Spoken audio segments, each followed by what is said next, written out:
my channel. So today I am going to show you a beautiful glam eye look with the help of some tape. This just helps blend, and you can do it quite quick and quite messy, and it's just going to give you that clean slick line here for more of an angled look rather than rounded on the eye shape. I just want to show you how quick and easy it is, and I'm going to use some beautiful blues and golds just to do something a bit different because I tend to go lots of bronzes, and just because the blues will go beautiful with my dress and my eyeballs. So I'm going to do my eyebrows first. I'm going to do them and then jump straight into the eye look, and I'll leave a link down below of my eyebrow routine using the Auburn brow styler. It's the same routine. I'm just going to use this, and then I'll jump straight to the eye look. I just wanted to show you the difference between a finished eyebrow and the one I'm yet to do, just the difference that it makes. And I have a lettuce emoji, that's true. And of course I've started the garden work outside, so we'll make it work. So yes, the garden work did not stop and it got louder, so I'm doing a voiceover now. So here I'm using tape. Now this is an eco-friendly tape I got from Biomi, the website. I can leave that link down below, and I've just bought this, but I'm trying to get more eco-friendly things where I can. So I'm using that tape to help create a different shape, so a more lined sort of cat eye shape. So here I am priming my eyelids just with the MgNaturals creamy natural foundation. Just sort of, making a base and a smooth canvas for the eyeshadows. Now I'm taking the medium sculpting powder. This is the contour powder, but yes, you can use it on your eyes as well. The big fluffy brush just for the crease. Now if I was to redo this look, I would actually not do this step because I kind of forgot I was using quite a bright blue and it got a bit dull because of this eyeshadow. I think it'd be a bit more vibrant without it, but that's okay. So here I am taking the, I think this is the mermaid. I'll write down all the names of them down below, but I think the mermaid's tail shade. So this is a light blue. Now I am putting this in like you would your transition shade, exactly over the top of that medium sculpting powder. And this is a clean brush, just softening out the edges.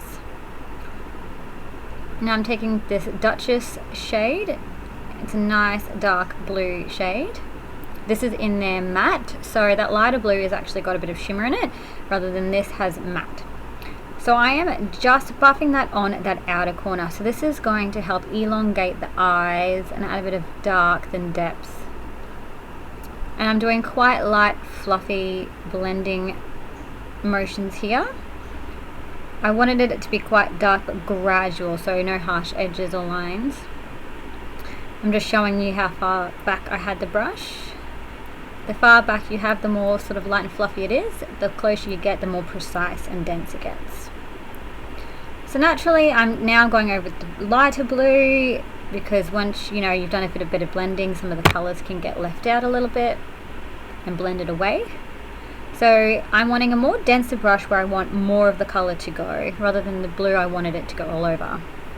And this is the perfect example of why you need to, tap any excess off your brush, but why I choose to do my eyes before I do any other foundations, because if there is fallout, it's so easy to clean up.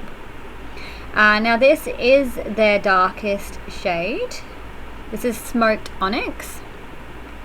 And I'm going in with a bigger brush than before, but this one is actually more denser than when we used the sort of darker blue shade. Now Smoked Onyx is more of your really dark charcoal shade, and we're just adding more darkness to that outer corner, going over exactly where we did, but just making it more intense. Now this is the Antique Gold shade. I thought these blues and golds, because I got the inspiration from my dress, would just be absolutely stunning, and they did work out beautifully together. Now just a flat shader brush going all over that lid, just my natural lid. And here I am just going to, with the darker blue shade, the Duchess, just sort of blending everything in together, so the gold and the blue shades, and then the light blue again, just if anything else has fallen off. Back and forth until you're happy with your colour. So again, I'm adding a bit of dark. I'm just, yeah, going back and forth until I'm happy. And you can see a little bit of that dark went a bit precise, so I wanted to make sure I blended that off. And this is the reveal. A really easy cat eye look with the help of tape. So it just helps create a slightly different shape than going over your natural eye shape. I just wanted to show you that I did use my finger just to add a little bit more of that gold, because I really wanted it to be quite strong, and when you use your finger it can go on quite pigmented. So using the sheer light highlighter in the standard spots on that highest point, getting stuck and sticky, but just curling my natural lashes and using the MgNaturals mascara. So all MgNatural products except for that eyelash curler. That was actually, I think it's a range called Unique. I've stopped using their products just for ingredient wise. And this is why also you don't do your foundation things, because you can wipe it straight off. And now for the bottom lash line. I'm taking, this is the Duchess shade, this is that dark blue shade, connecting it with the top. So doing it the same shades but reverse, so the dark meets together and then lighter. Taking the lighter blue shade, connecting that in close to the tear duct. And then the highlighter on the actual tear duct area to lighten and brighten.